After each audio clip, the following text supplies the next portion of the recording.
What if I told you that 3 simple cone drills could be the difference between struggling to feel confident and never ever questioning the situation that you're in again?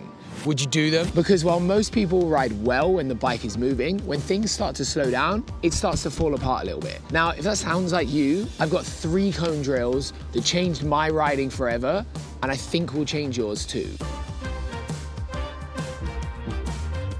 The first of these 3 drills is a genuine classic. I learned this through teaching at Off-Road Skills, and even though I've been riding off-road since I was a little kid, it massively improved my riding. Being able to do this lesson without thinking about it on any bike has been incredible. Now, the setup for this exercise is really quite simple. We need 4 markers to make a square. You can use 2 car park spaces, and I'm using these relatively flat cones because if I ride over them, it doesn't matter. Lay them out roughly 5 paces long on each angle, depending on the bike you're on. Bikes with more steering lock can do this tighter than bikes that can't. Ideally, I think you should learn to do this without using any brakes. Learning to U-turn without the brakes and using the clutch to assist with our balance really improves your understanding internally of what the clutch does. However, I'm not going to be adamant about this because it depends very much on the bike you've got and the situation in which you're doing it. If you don't have a ton of space, it makes it quite a lot harder to get comfortable with.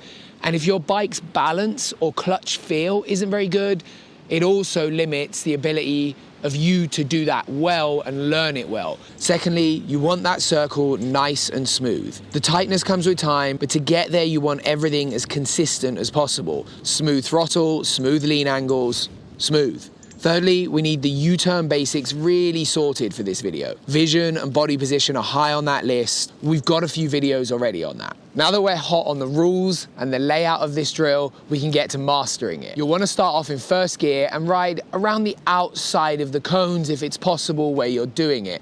Nice smooth circles around the outside gets us the feeling of doing the exercise, and over time, we can start to tighten it up. I'm using relatively constant throttle and a consistent position on the clutch to maintain speed and balance. If the bike is a little fast, I can take some drive away with the clutch, as this upsets the bike the least and makes it easier to keep balance. Once I'm there, I'd suggest trying to learn to play with it a bit. So if you're into off-road riding, you can do it stood up. And if you just want to get better, you can see how tight and how leaned you can get the bike. The next drill on this list is all about braking. I'm a really big believer in being as precise as you can be with your riding, and with braking, I think it's more important than I know how to describe.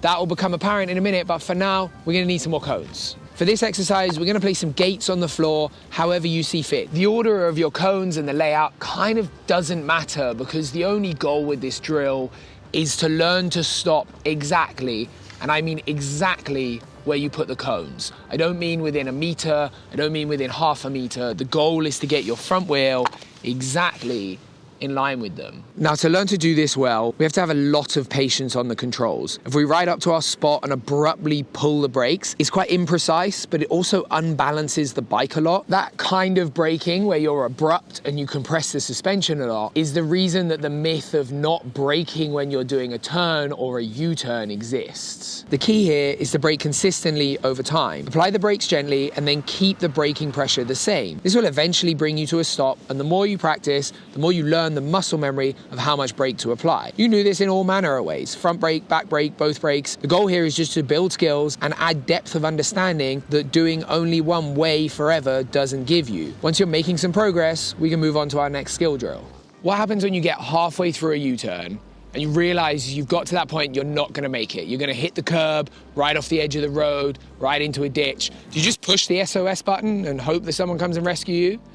Well, you could do that, or you could just stop and reset. This next drill is exactly that, creating an artificial, impossible U-turn that requires you to learn to be turning slowly and then bring the bike to a controlled stop. It requires deftness on the controls, a good understanding of balance, and some time in your brain to solve the problems that are occurring in front of you. On the ground, I've got a nice big half U-turn that I can ride through.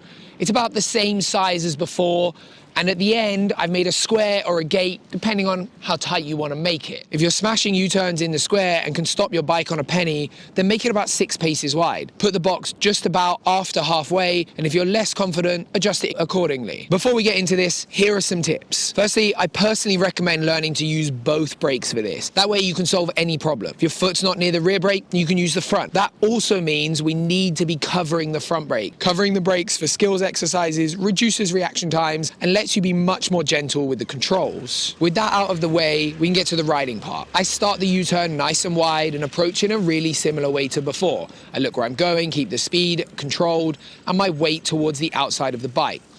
As I approach the box, I will very gently squeeze the brakes and put one foot on the ground.